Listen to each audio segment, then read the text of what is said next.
بسم اللہ الرحمن الرحیم اللہم صلی علی محمد وعلی آل محمد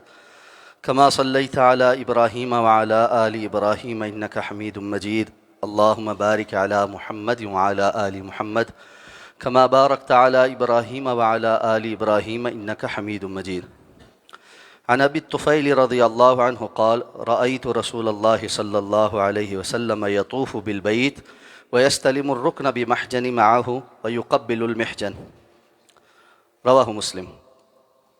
حضرت ابو طفیل رضی اللہ تعالیٰ عنہ روایت کرتے ہیں، فرماتے ہیں کہ میں نے جناب نبی کریم صلی اللہ علیہ وسلم کو دیکھا کہ آپ صلی اللہ علیہ وسلم نے بیت اللہ کا طواف کیا، پھر اپنے ساتھ موجود لاٹھی سے حجر اسود کا استلام کیا اور اس لاٹھی کو بوسہ دیا۔ اس حدیث کو امام مسلم نے روایت کیا ہے۔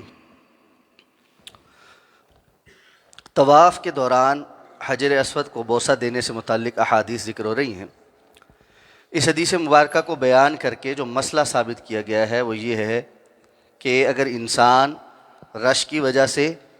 یا حجر اسود سے تھوڑا دور ہونے کی وجہ سے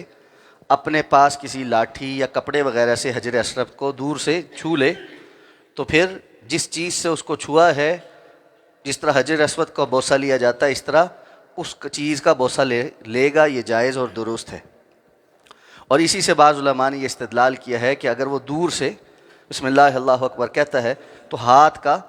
بوسہ لیا جا سکتا ہے، لیکن اگر نہیں لیتا تو یہ زیادہ انسب ہے کہ رسول اللہ صلی اللہ علیہ وسلم سے اس کی صراحت نہیں، لیکن اس حدیث پر استدلال کرتے ہوئے بعض علماء اس کی دلیل پکڑتے ہیں۔ تو حجر اسود کا بوسہ لینا ہے یا دور سے استلام کرنا ہے، اور استلام کرنے کی مختلف کیفیات میں سے ایک یہ بھی ہے کہ انسان اپنے پاس موجود کسی لاٹھی یا دیگر کسی ایسی چیز سے، جیسے بساؤ کا ہاتھ میں چھتری ہوتی ہے یا کوئی بھی اور چیز جو آسانی سے وہاں پہنچ سکتی ہے، لیکن یہ بات ضرور ذہن میں رکھیں کہ اب جس طرح کی رش کی کیفیت ہے وہاں پر اس طرح کوئی لاٹھی یا کوئی ایسی سخت چیز دور اس طرح پھیلانا وہ کسی کو تکلیف دینے کے ضرور باعث بن سکتا ہے۔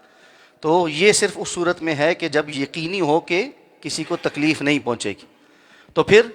جس چیز سے استلام کیا ہے اس کا بوسہ لیا جا سکتا ہے۔ اللہ رب العزت سمجھ کر عمل کرنے کی توفیق عطا فرمائے۔ سبحانک اللہم و بحمدک، نشہد ان لا الہ الا انت، نستغفرک و نتوب الیک۔